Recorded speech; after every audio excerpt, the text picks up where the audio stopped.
It's been an absolute nightmare for people who rely on Adderall to get the medication they need. Good evening, and thanks so much for joining us for the CBS 19 News at 10. I'm Marangeli Lopez.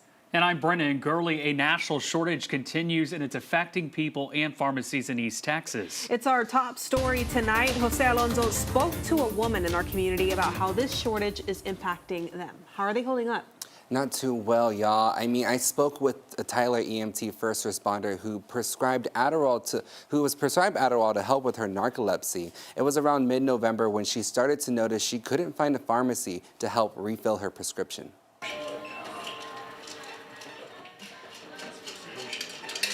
At first, I wasn't having problems, so I was like, maybe I'll be one of the lucky ones who doesn't have problems, and then it just it hit just super fast, and they're like, no, we can't even order it. Lainey Demery suffers from excessive tiredness and constantly feels sleepy, even after a long night's rest. We have like a church family event. We were all there, and I was laying there with the baby, got him to sleep, and the next thing I know, Mom sends me a picture, and I'm passed out on the couch too. Or I don't know the last time I went to a movie theater because can't stay awake for the life of me. The Adderall shortage was announced by the FDA last October, saying the manufacturers are experiencing ongoing intermittent manufacturing delays. Stimulants are the first line medication for treating ADHD. According to Dr. Jamin Blood with UT Health Science Center, this shortage is also impacting child prescriptions. Yes, it is causing problems here in our clinic and across the several pediatric clinics here throughout East Texas. So it is not just a localized shortage. It's across all of Texas, across the whole United States. Rose City Pharmacy in Tyler confirmed the shortage has started to impact them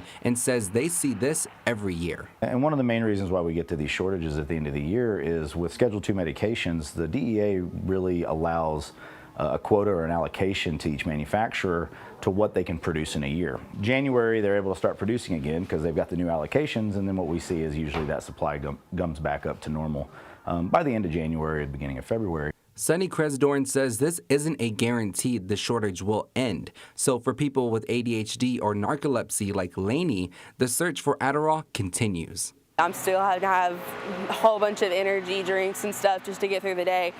And I'm like, it's not good for me, I know, but I'm like, I have to work and I have to, have somewhat of a normal life. Since the shortage, Lainey was bumped down to taking Ritalin by her insurance. She pleaded for them to bump her to a stronger prescription, but since she was doing well on Adderall, her insurance refused to cover it. She is now trying to work those 12-hour EMT first responder shifts using the weaker drug and hopes the shortage comes to an end.